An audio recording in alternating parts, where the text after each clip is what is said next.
Assalamualaikum warahmatullahi wabarakatuh. Salam sejahtera dan salam sehat bagi kita semua.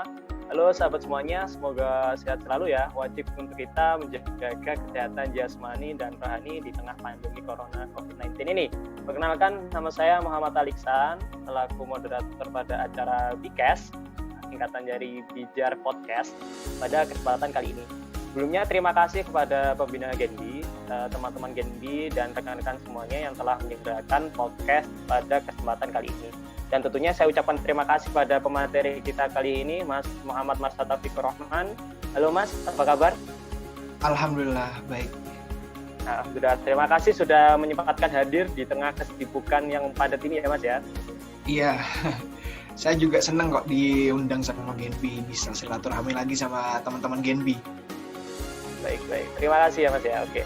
Baik, kali ini saya akan memandu jalannya acara Bikes mengenai Gerakan Nasional Non-Tunai atau biasa disebut GNNT dengan judul Dukung GNNT Transaksi Cashless di Era New Normal atau Kebiasaan Baru.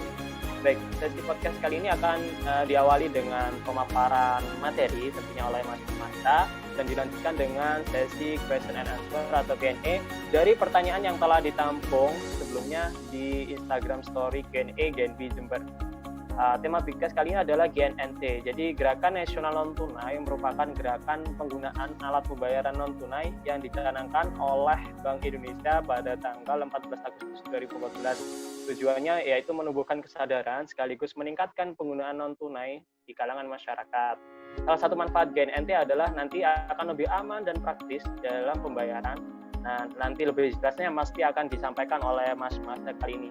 Baik, sebelum memasuki sesi pemaparan materi oleh Mas Marta, ini saya kenalkan dulu Mas Marta ini mahasiswa semester 7 dari Fakultas Hukum Universitas Jember. Jadi mempunyai banyak sekali prestasi. Nah, saya lihatnya udah insecure sendiri ya, ini banyak sekali. Kalau Mas Marta ini mas-mas luar biasa, kalau saya mas-mas biasa. Banyak sekali prestasinya, cuman saya hanya menyampaikan beberapa yang relatable dengan tema kita kali ini. Salah satunya adalah finalis Bank Indonesia Block Competition pada tahun 2018, favorit winner Compassionate Block Competition featuring Bank Indonesia dalam stabilitas sistem keuangan pada tahun 2019, dan Mawapres Fakultas Hukum 2019. Banyak sekali achievement yang berkaitan dengan Bank Indonesia. Mungkin langsung saja saya persilakan Mas Masya, monggo waktu dan tempat, silakan. Baik, terima kasih. Kita sekarang lebih takut dengan ketinggalan handphone. Secara resmi GNNT sendiri itu seperti yang dikatakan Mas Moderator, pada Kamis 14 Agustus 2014 GNNT secara resmi diresmikan oleh Gubernur Bank Indonesia. Sebenarnya masalahnya sangat krusial sebenarnya. Kenapa kita harus menggerakkan namanya Gerakan Nasional Non-Tunai itu sendiri? Sebenarnya kita juga cukup telat gitu. Karena mengapa? Dibandingkan dengan negara-negara Asia Tenggara lainnya, Indonesia itu relatif masih rendah dengan penggunaan GNNT itu sendiri, atau kita sebut selanjutnya less cash society ya. Padahal dengan Indonesia ini punya kondisi geografis dengan populasi yang besar, cukup besar. Dan ini merupakan potensi yang cukup untuk kita bisa meluaskan akses pembayaran digital itu sendiri. Tujuannya sederhana sebenarnya. Tujuan penting dari GNNT itu sederhana, yaitu melancarkan inklusi keuangan. Apa sih inklusi keuangan itu sendiri? Inklusi keuangan itu sendiri di mana setiap orang itu punya akses di berbagai layanan pembayaran secara formal itu sendiri, yang memiliki dia tuh pembayarannya dapat berkualitas, tepat waktu, lancar, dan semua orang baik di desa ataupun kota itu bisa mengakses keuangan itu. Nah, itulah kenapa cara melalui Gerakan Nasional Non-Tunai itu adalah bagus untuk melancarkan inklusi keuangan itu sendiri. Menurut saya seperti itu. Baik, terima kasih Mas Marsha. Jadi tadi kira-kira kalau seandainya penerapan cashless di era new normal itu bagaimana Mas? Apakah sesuai? Apakah emang ini aji mumpung? Karena Gerakan Nasional Non-Tunai kan udah 2014 dan ini udah bergulir selama 6 tahun. Yang perlu ditekankan, mengapa kita harus menggalakkan GNNT ini di tengah pandemi, yaitu ada dua hal. Yang pertama, ketika kita tidak menggunakan konsep pembayaran digital seperti ini, Yang pertama, kita pasti akan masuk ataupun bertemu orang-orang secara luas, apalagi di daerah di situasi pandemi ini. Yang kedua, itu bakal kita akan transaksi sentuh menyentuh dengan uang. Nah, itu yang akan berbahaya nantinya. Dimana sehingga GNNT ini sangat baik untuk semakin digencarkan di era new normal itu sendiri. Oke, baik. Terima kasih Mas Marsha atas pemaparannya. Sudah dijelaskan mengenai sebelum GNNT itu ada, kalau kita lihat juga ada APMK ya Mas ya, aplikasi alat pembayaran menggunakan kartu, yang kalau kita lihat dari kartu debit dan kartu kredit sendiri. Dan terus sekarang ada e-wallet yang udah mulai ramai dipakai orang-orang. Mas Marsha juga pakai e-wallet tentunya nih ya? Pastinya pakai. Baik. Kira-kira nanti ini juga salah satu penggunaan dari transaksi non tunai ini menurut Mas sendiri apakah akan untuk ke depan ini bagus gak sih Mas untuk mungkin bangsa Indonesia, terus juga mungkin anak-anak milenial yang pengen belanja dan lain-lain, serta salah satu juga demi mendukung visi misi Bank Indonesia pada tahun 2025 mengenai pembayaran. Ya, itu memang ini memang sebuah langkah menurut saya, bagaimana kita ketahui sendiri blueprint pembayaran Indonesia pada tahun 2025 itu ada pendekatan pembayaran yang terintegrasi, kemudian kita nantinya akan mengenal digital transformation, kemudian ada namanya keseimbangan kemanfaatan dan risiko, yang kemudian kita juga harus mementingkan national interest. GNNT sendiri prospeknya berjalannya itu sangat bagus, di mana kita juga dikenalkan yang pertama kali GNNT, kemudian tidak lama kemudian kita mengenal namanya GPN, Gerbang Pembayaran Nasional. Itu juga bagian dari kita mengenal GNNT, gimana nantinya pembayaran kita itu disatukan, terintegrasikan dengan yang kita miliki, yaitu melalui pendekatan national interest itu sendiri. Kalau dulu kita hanya bergantung pada Mastercard misalnya atau Visa, kita sekarang juga sudah punya GPN, yaitu Gerbang Pembayaran Nasional yang kita miliki sendiri, portal pembayaran terintegrasi gitu. Yang kedua, kita kemudian baru-baru tahun 2019, 17 Agustus 2019 kita dikenalkan dengan KRIS ya, Quick Response Indonesian Standard, di mana KRIS ini sangat keren menurut saya. Kenapa dibilang sangat keren? Karena kita itu nggak tahu ya, kayak saya sama masnya tadi, ada yang pakai plat merah, ada yang pakai platform pembayaran swasta, dan banyak lagi, yang banyak banget. Kemudian BI punya strategi itu dengan mengeluarkan KRIS itu sendiri, portal pembayaran, salah satu portal pembayaran GNNT yang sangat keren menurut saya, mana saat semua portal itu sendiri dijadikan satu, kita bisa membayar lewat KRIS itu sendiri. Ini sangat keren karena dengan menggunakan KRIS itu sendiri, akhirnya kita memiliki alternatif pembayaran yang langsung. Misalkan suatu lapak gitu, hanya menyediakan pembayaran tunai, pembayaran digital melalui yang alat pembayaran berwarna ungu. Kita punyanya alat pembayaran berwarna merah. Dengan menggunakan KRIS, jadinya kita bisa tuh semua jadi satu kayak gitu. Itu merupakan hal yang bagus untuk perjalanan GNNT selanjutnya seperti itu. Kurang lebih seperti itu sih. Oke, baik. Terima kasih Mas Marsha atas pemaparannya. Berikutnya ini ada video ilustrasi mengenai GNNT yang akan ditayangkan. Let's check this out. Hai teman-teman, kenalan yuk dengan Gufron, Dinda, dan Dia. Di era new normal seperti saat ini, mengharuskan mereka bertiga selalu menggunakan masker dan menghindari kontak fisik demi untuk mencegah penyebaran virus loh.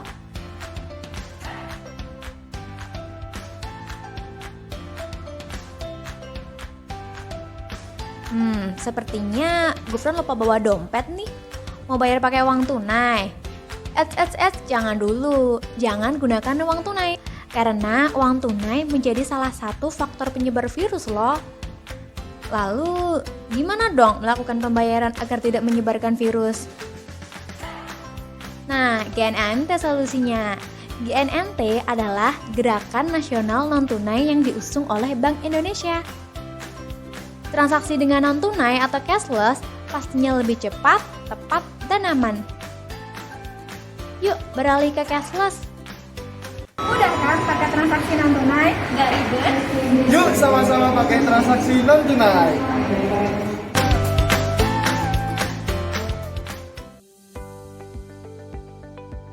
Oke. Bagaimana Mas Marsha terkait video ilustrasi tersebut? Mungkin tanggapannya monggo. Saya rasa jelas sekali ya kalau kita lihat dari video barusan itu sendiri, kalau mereka bakal dimudahkan gitu. Intinya kita bakal dimudahkan dengan adanya transaksi non tunai itu sendiri. Kita lebih banyak mendapat banyak pilihan pembayaran dengan pembayaran online, dengan pembayaran non tunai itu sendiri. Transaksi non tunai itu sendiri juga ibaratnya seperti ini. Sederhananya saja ya, apa yang kita eluhkan selama ini ya, kalau kita melakukan pembayaran secara tunai terus menerus ya. Kalau kita ke minimarket misalkan, harga memang pas, harga tertera memang pas sekian. Kita membeli kue misalkan Rp4.250. Kalau kita membayar kemudian dengan uang Rp5.000 gitu kan, harus ada kembalian yang sisa Rp50. Keuntungannya kalau kita menggunakan transaksi non tunai itu jelas gitu. Kita membayarnya seperti apa, kembaliannya seperti apa. Jadi kita nggak batin lagi gitu. Kita harus dapat kembalian permen gitu, mengganti uang Rp50 tadi gitu kan. Kalau kita menggunakan GNT salah satunya, kita bayar Rp5.000, kembalian pun akan pas nominalnya. Rp50 pun bakal pas kepada kita. Kemudian yang kedua juga laporan transaksi keuangannya juga jelas gitu.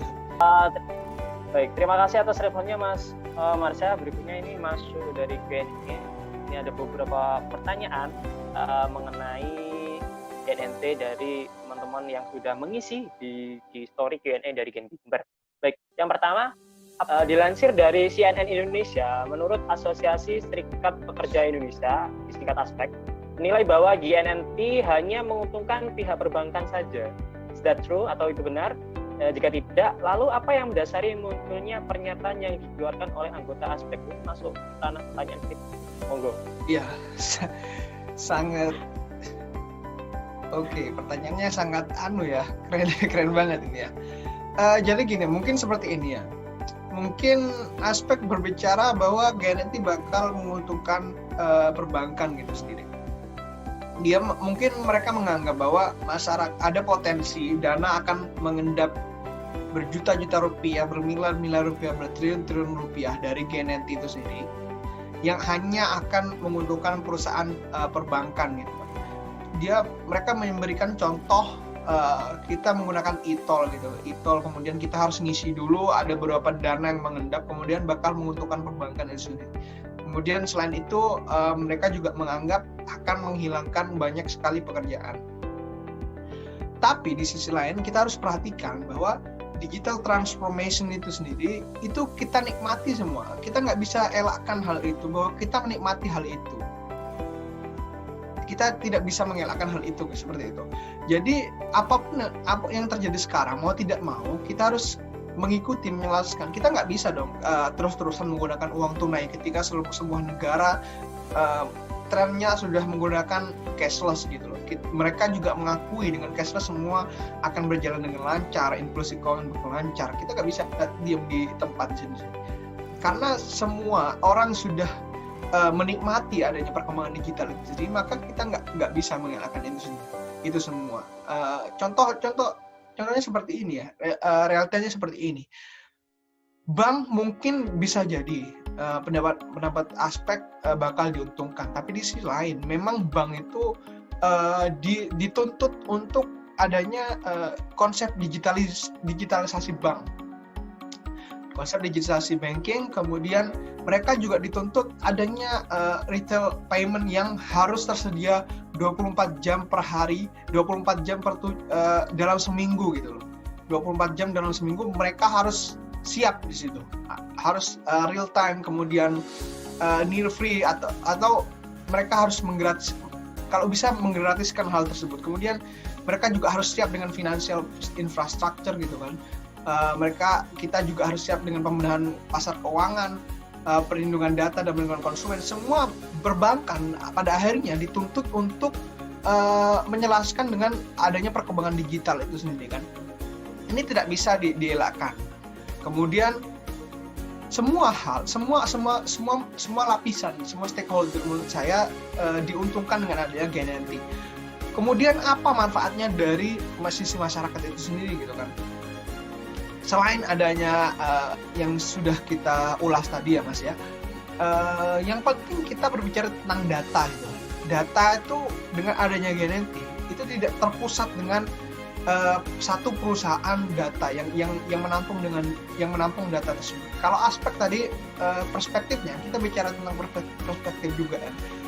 Aspek menilai bahwa GNNT akan menguntungkan satu data perusahaan. Baiklah, kita di sini membawa realitas lain gitu kan. Data dengan adanya GNNT itu sendiri. Contoh kita membayar. Kalau kita membayar tunai, ya sudah selesai di situ kan. Data hanya dimiliki oleh si penjual gitu tentang pembayaran itu sendiri. Kita hanya menerima satu struk itu aja yang kemudian bisa jadi kita buang. Tapi kalau kita menggunakan GNNT gitu, data itu sendiri untuk semua, tidak hanya yang dimiliki oleh perusahaan saja.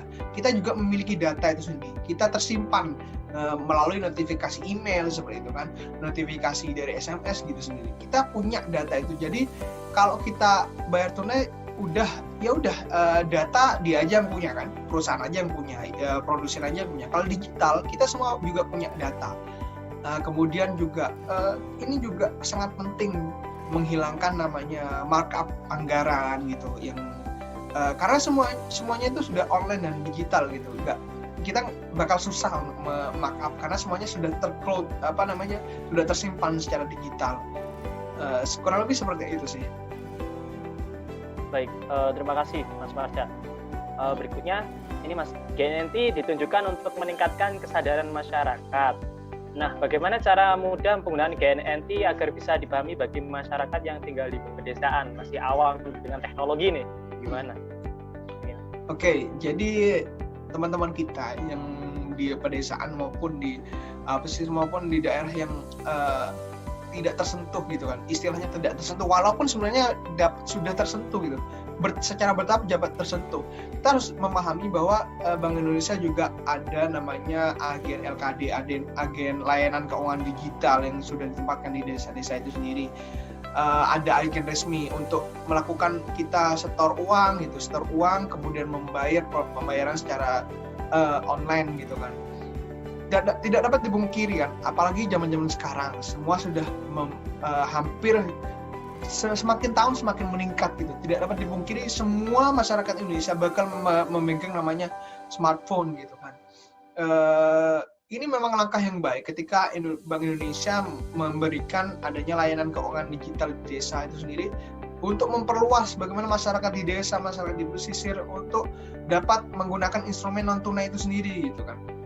Jadi melalui situs sendiri, melalui tahap-tahap itu kita menyadarkan bagaimana mereka sulit, kita menawarkan adanya GNNT sendiri, kemudian didukung dengan kebijakan Bank Indonesia dengan memberikan layanan keuangan digital di desa-desa, di pesisir seperti itu.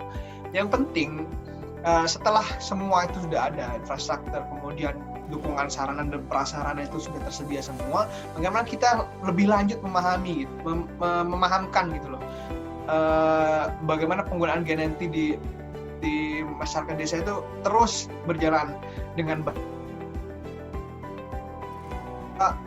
mana mereka harus membedakan mana agen resmi LKD, mana agen yang tidak resmi gitu. Kita harus memahami bagaimana perlindungan jaga kerahasiaan PIN, kemudian harus menerima notifikasi setiap transaksi, kita juga harus pahamkan itu. Jadi semua itu bertahap dan semua itu bakal terjadi pada waktunya kalau menurut saya. Kurang lebih seperti itu, Mas.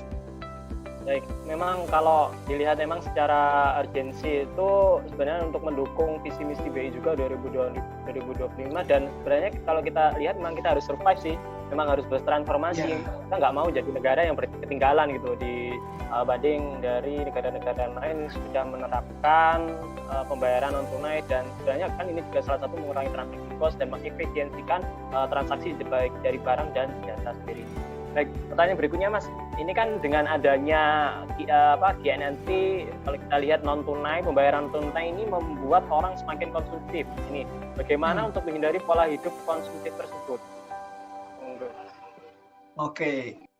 Kalau menurut saya sih beberapa tips and trick bagaimana kita bisa menghindari pola konsumtif itu sendiri. Kita harus membedakan nih prioritas antara kebutuhan dan keinginan, wants and needs gitu kan. Kita harus membedakan hal itu. Mana sih yang benar-benar kita butuhkan, mana sih yang benar-benar kita inginkan gitu. Kita harus dewasa dalam keuangan itu, kita harus juga dewasa. Mana yang harus dipentingkan di antara kedua sisi itu sendiri. Yang kedua adalah belajar untuk menabung, terus belajar untuk menabung. Tapi yang harus ditekankan di sini, kita harus pisahkan tuh mana tabungan jangka panjang, kemudian mana tabungan yang kita biasanya menabung untuk membeli barang gitu. Target tabungan untuk membeli barang itu kita harus bedakan itu. Jadi harus dibedakan gitu loh. Tabungan untuk masa depan dan tabungan untuk jangka waktu dekat atau tabungan untuk barang yang kita inginkan. Itu yang kedua. Kemudian yang ketiga adalah cara menabung yang paling efektif menurut saya juga untuk menghindari kita konsumtif itu sendiri, yaitu berinvestasi gitu. Investasi sekarang kalau boleh menyampaikan itu hampir sudah semua disentuh oleh milenial gitu. Milenial sudah mulai berinvestasi. Masa kita sebagai juga generasi Z ataupun milenial gitu kan nggak mau untuk berinvestasi. Masa kita nggak mau mengikuti tren baik itu sendiri.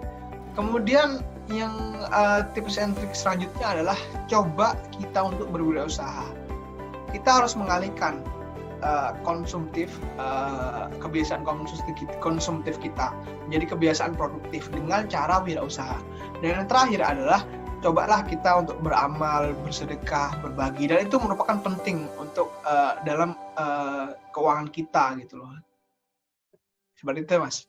Baik Mas, pertanyaan berikutnya yaitu sebenarnya program-program apa yang akan dilaksanakan dalam kegiatan Gerakan Nasional Non Tunai ini? Bagaimana manfaat dan dampak yang ditimbulkan dalam penerapan dari program tersebut? Monggo.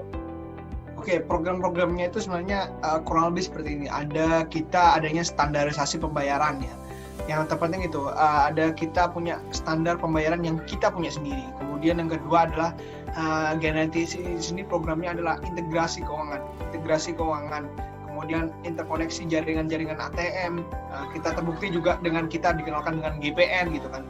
Kemudian interkoneksi uang elektronik berbasis server. Kita ya ini untuk mendorong layanan keuangan digital dengan adanya interkoneksi uang elektronik berbasis server itu sendiri. Kemudian kita juga dikenalkan dengan interkoneksi penerbit uang elektronik berbasis chip gitu. Yang kita sudah merasakan hal itu, kita sudah menjalankan hal itu seperti contoh Transjakarta, kemudian kereta bandara, komuter lain, kita sudah menggunakan hal itu.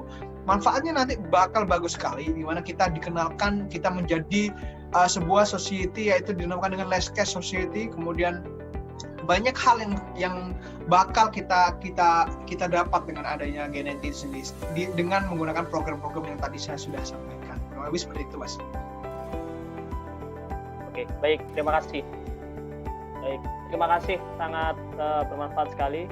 Baik, tadi sudah disampaikan Q&A-nya, jadi habis ini bisa saya simpulkan bahwa Gerakan Nasional Non Tunai itu sangatlah bermanfaat dari sisi itu praktis karena masyarakat tidak perlu banyak uang tunai, juga membuat masyarakat lebih aman dalam berpergian karena nggak pakai banyak uang, cuma hanya beberapa kartu atau cashless. Transaksi non tunai juga menjangkau lebih luas pembayaran. Jadi tadi bahwa kalau kita nggak bawa uang banyak, kita bisa aman deh kalau ada kartu, baik itu gadget atau dari kartu sendiri. Sangat efisien sekali, dan juga tentunya di tengah pandemi corona pembayaran cashless atau non tunai itu sangat aman sekali ya. Baik, kami ucapkan terima kasih sebanyak-banyaknya kepada Mas Marsha, terutama narasumbernya, pembina Genbi, panitia Bikes, dan pendengar setia podcast. Saya ucapkan terima kasih. Saya selaku moderator mohon undur diri. Mohon maaf apabila ada kata yang kurang berkenan, baik itu disengaja maupun tidak disengaja. Saya mohon maaf yang sebesar-besarnya. Assalamualaikum warahmatullahi wabarakatuh. Sampai jumpa di podcast berikutnya.